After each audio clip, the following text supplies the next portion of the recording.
Ngayon, andito kami sa Mount St. Anne. Ayan.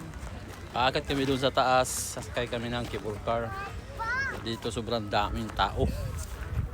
Mga bikers. So doon. May cable car doon sa taas. Sasakay kami paakyat. Kasama ko sila Sir Kent. Yan Sir Kent. Oh. Natanying. Si Delberto. Si Aurelio. Ayan yung mga nakabike. Pipila sila dyan. Isasakay nila ang bike ko. So, isasakay nila yung bike. Paakyat doon. Tapos pagbaba nakabike sila. Oo. Nakabike sila pababa. So sobrang daming tao. Doon may playground din doon para sa mga bata. Ayan o. Bike. Ayan, paakyat na kami sa taas. So sasakay kami dyan sa may cable car. So kasabay namin itong bikers. Ayan. So antayin nyo yung pagsakay namin sa cable car.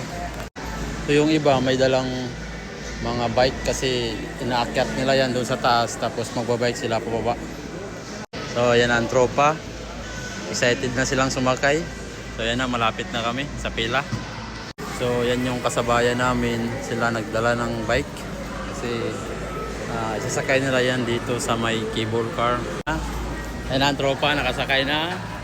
Yan na, sakay na kami. Dali pre, may iwanan kami pre. Pre, baka may iwanan ako pre. Pre, naiwanan na ako pre, nakakatakot.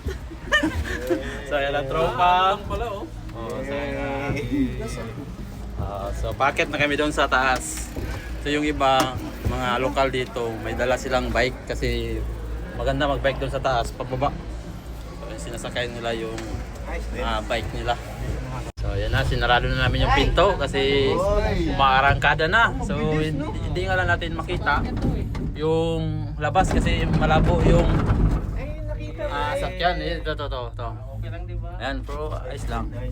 So utong pa lang ngayon dito sa Canada kaya makikita nyo yan o. Yung mga puno may kulay.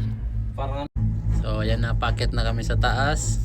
So dito medyo malinaw dito kaya dito tayo mag video. Ayan, malapit na kami sa tuktok. So update ko kayo pagdating namin doon. Kasi doon kami magbahay-bayan kami sa taas. Ayan na, dito na kami sa taas. Sa Mount St. Anne. So tatanong muna namin kung pwede bang gumala dito sa taas. Kasi alala si Sir Ken. Naiwanan yung ticket doon sa pababa na. Yung view dito sa taas ng bundok. Ano, daming mga nakabike. Yan ang tropa. So ito yung bakasyon namin ngayon sa holiday. So holiday pa lang ngayon dito sa Canada kaya nagbakasyon ang kabayan. So akit kami doon sa taas para makita yung baba. So, yan, akitin namin yan sa doon para makita yung kabuuan dito sa baba. So nahuli na kami ng punta dito kasi lagas na yung mga dahon. Kunti na lang yung mga kulay na makikita natin. So ito na, dito na kami sa taas. Ayan na oh. So ganito po kaganda dito sa taas. Ayan.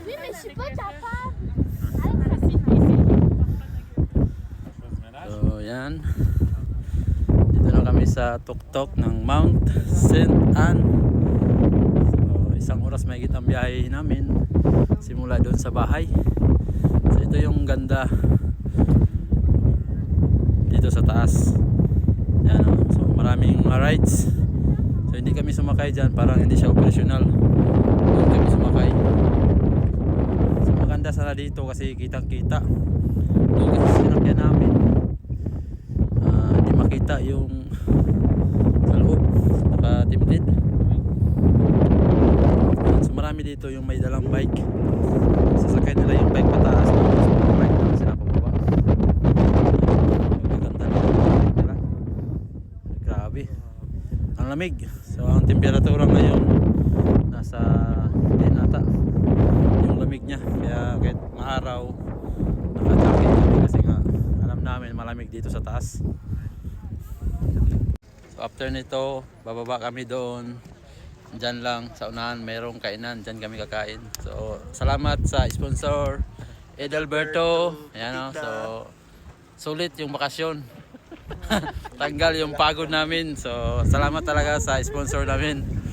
Edelberto Pukita. Ito yung extension niya sa pa-birthday niya. Kaya pala kahapon, nagsagad para lang sa Kaya nagsagad talaga siya kahapon, nag-overtime siya ng sagad para lang dito sa aming gala.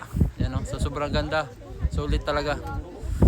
So sa mga kabayan natin dyan na gustong mamasyal, dito sa Mount St. Anne, ang ganda. Yan o. siguro pagbaba, yung tubo.